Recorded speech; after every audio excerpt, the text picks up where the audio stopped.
Steve Donohue from the Steve Donohue Show made a video about the anti-TBR tag, and that was published on Tuesday. Today is Wednesday, and I filmed this for next week on Tuesday. And Steve did not tag me, but anyway, I steal the tag, I make the tag, I do the tag, and I do it now. So let's get started.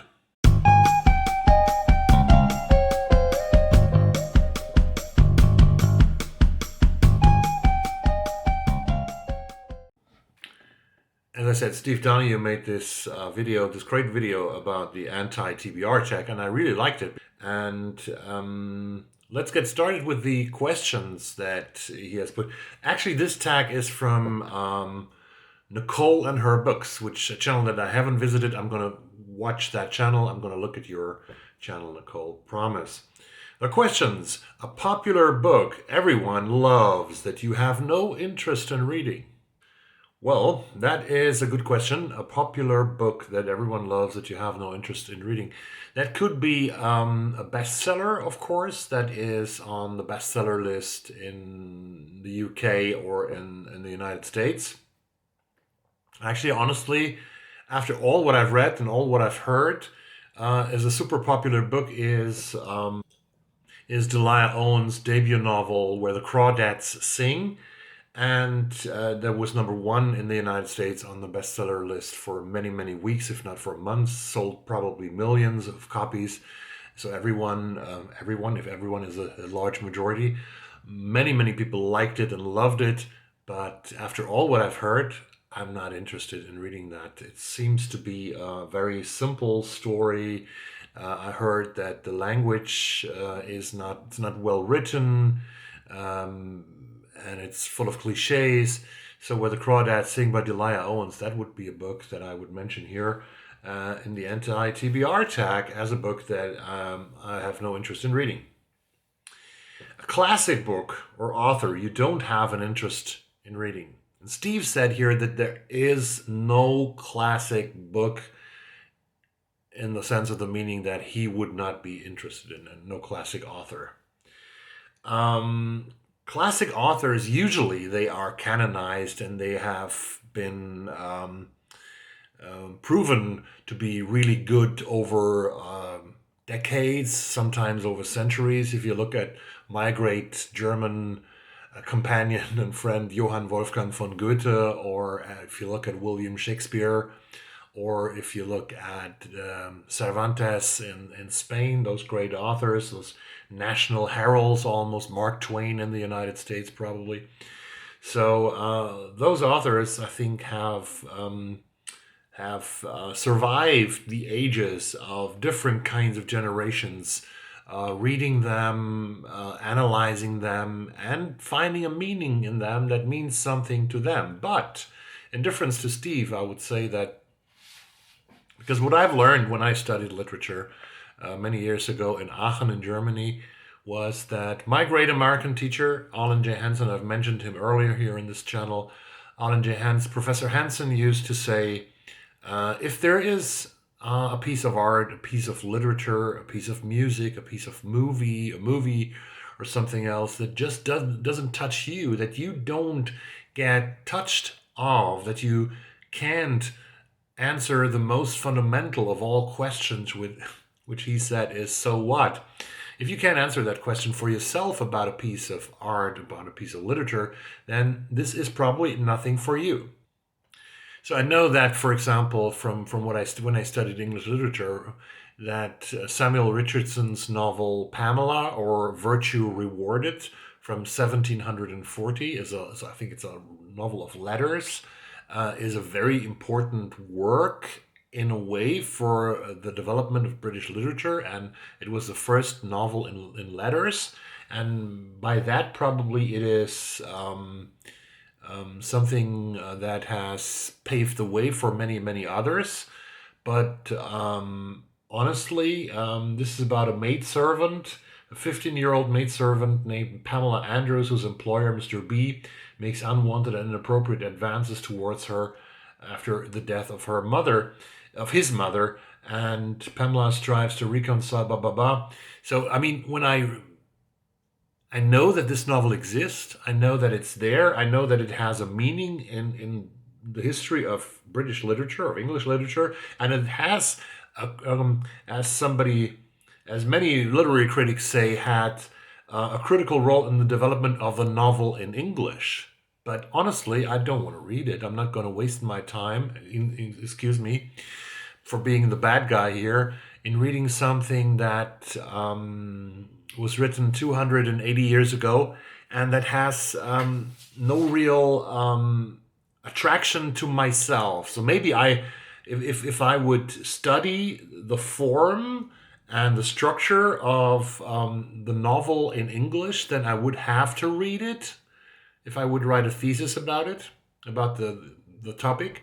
But no, I'm not willing to read it. So I say no here, for example, to a book like that. And could give you some more examples from German Baroque literature that I have. I've read one novel for my studies in Germany, and there is a lot of Baroque literature, but I really don't have to do this.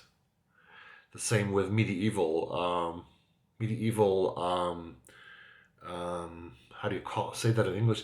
The nuns in the Middle Ages in Germany, they wrote, and Germany wasn't existing, but on the territory that is Germany today, they wrote because they were not supposed to have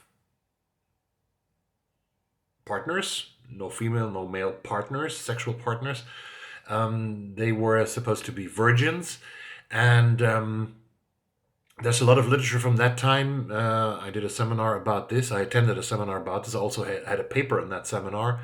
And they wrote a lot of texts, songs, or pieces, you could say, of prose, probably early prose kind of literature, where they write about their relationships with Jesus and their fantasies they very often had with Jesus, which are pretty much sexual.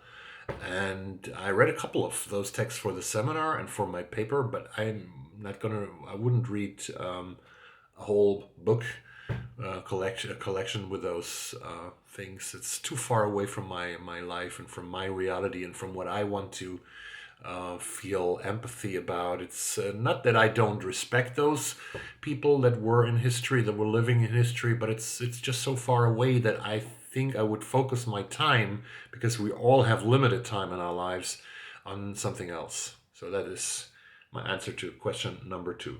A long answer, sorry for that. An author whose books you have no interest in reading. It's number 3. Well, I mean, this is pretty easy, because if you take that as a general authors, there are thousands and tens of thousands of authors, probably, if not hundreds of thousands of authors, in the history of literature and in the history and in all over the world, of course. So you can find a lot of people. I have no interest in reading romantic novels by Danielle Steele. I think she writes romantic novels, doesn't she? Danielle Steele is an American writer, 73 years old. She's still alive, I see. And she's writing several books each year, or she has written several books each year. And to the present, she has written, let me take a look here. Her bibliography is, she has written 185 books, I see, 141 novels. She has written 141 novels. It's translated into 43 languages, and her literature has been adapted into movies. I know that, and into television shows, television movies, and TV series. But I'm not interested in reading her. I'm sorry. So that was actually an easy shot, an easy question here from me. A problematic author whose books you have no interest in reading. So what is a problematic author? Is a problematic author probably somebody who is not passing the test of political correctness of the year 2020, or in general, even 20, 30, 40 years ago? So what is a problematic author with right-wing views, maybe, or somebody who's racist, or somebody who's a misogynist, or a bully. So that would be a problematic author, right? So honestly, I should make another video about cancel culture here because it comes to my mind. I'm doing this very associative. I haven't made a plan for this video, so I'm just thinking about the question and I give you the straight answer. What comes to my mind here?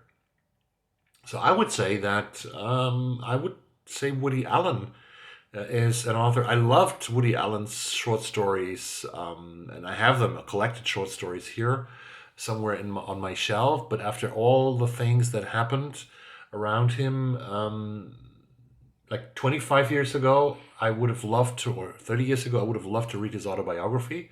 But it came out this year, and honestly, I have no interest, not only no interest in reading this, I just don't want to read this stuff.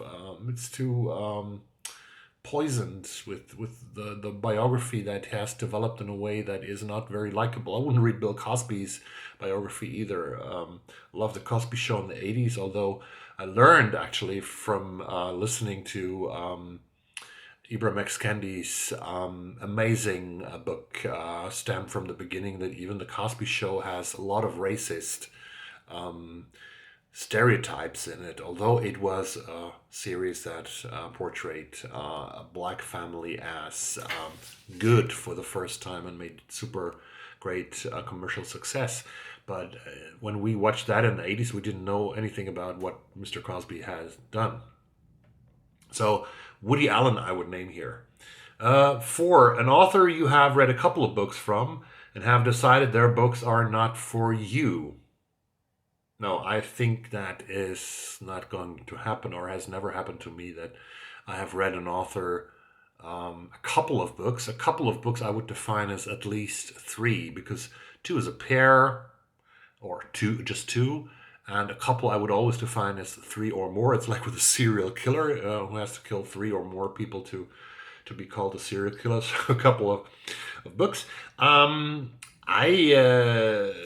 would say that doesn't exist. I haven't read an author with 3 books and no interest in reading. Oh yeah, I'm sorry. Maybe there is an author that I have read 3 books by authors like Harlan Coben, who's a very successful thriller author, but I think he always writes the same book. And I have read more than 3 books by the British thriller author Peter James, who has his series with Detective Roy Grace and Brighton. And honestly, I have stopped reading both Mr. Coben and is his name Coben? Yeah, Harlan Coben and Mr. James, because they are repetitive and they have really there's nothing that is really sort of punching me, touching me in a way that I want to read them on, that I want to read more of them. So these 2 maybe would be, which doesn't mean that I would not pick up a book again, because of, for example, this Grace series with Peter James is a series. He has sold more than 12, 13, 14 million copies of it. Because I'm kind of curious someday, probably, when I read a headline that he has written the last novel about Roy Grace, I'm probably curious to see how he will finish his character, how he's going to finish him off. Is he going to be just a pensioner, somebody who retires, or is he getting killed by someone? Things like maybe that would make me curious to pick up a book by Peter James again. But right now, I can't. I don't want to read him. An author, no, 5, a genre you have no interest in, or a genre you tried to get into and couldn't. There are a couple of genres that I have no interest in. So romance, for example, is something that is, for the most part, too easy for me. I don't think that life... I like escapism, of course. Everyone who reads literature is escaping in a way, I think, even if we escape into another reality. But I don't want to escape in a dream world that doesn't exist. So romance is nothing for me. I don't want to escape into science fiction with spaceships. and stuff like that, and aliens. That's not my kind of literature as well. Number 6, a book you have bought but will never read. This can be a book you have unhauled, returned to the library unread. A book I've bought but will never read. Do you guys buy books that you know in the moment of buying them that you're never going to read? No, you don't do that, do you? I think that's a question that's impossible to answer. I'm not rich, so I don't buy books that I never intend to read. Number 7, a series you have no interest in reading, or a series you started and have DNF, not drift. You have a series you have no interest in reading, or a series you started and have DNF'd. I talked about Roy Grace and about Peter James. I have started that series, read 5 or 6 of the novels, but I haven't read the last 5 or 6 of them. So, series I have no interest in reading is definitely now. I have never read the Harry Potter novels, and have always thought about, my God, should I read Harry Potter? Everybody's reading Harry Potter. Harry Potter is great. But since J.K. Rowling has turned out to be an ass, beep, beep, beep, with her horrible transphobic and homophobic way of looking at the world, I will not read J.K. Rowling and Harry Potter. Harry Potter is gone, unfortunately, but there are others who can charm us. Don't worry. 8, a new release you have no interest in reading. A new release that I have no interest in reading. That's difficult to say. I mean, there are always books on the bestseller list. It's very easy to look at the bestseller list, for example. I have no interest in starting the work of David Baldacci, for example, who I know is very successful in the United States and in the UK and in the whole world. Janet Ivanovic has a 27th book to the Stephanie Plum series. No, I'm not into that big. I read series like that I'm a fan of Michael Connolly. If you have watched my channel, I'm a fan of still a fan of Peter Robinson, in a way of Ian Rankin from Scotland. But those 3 are my heroes that I read on and on and on. A new release that I have no interest in reading. I have no interest in reading any more books about Donald Trump, for example. So I did not finish Rage by Bob Woodward because I don't want to read books about this man anymore. And I won't dedicate too much time of my life to reading something about this man. I hope that he will be gone as soon as possible, out of the White House and back to Mar-a-Lago. He can play golf. He can do things. He can finally release Melania, is her name? Yeah. He can finally release Melania into a life of luxury and go hunting with his sons. But I don't want to read about this man anymore.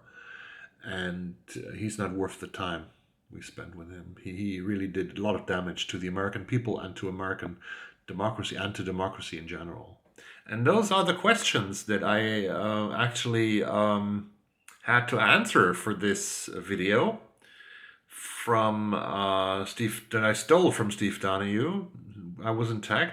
Can I tag people if I wasn't tagged? Probably not. Feel yourself tagged, because that's my way of tagging. Anyway, thank you very much for watching this video.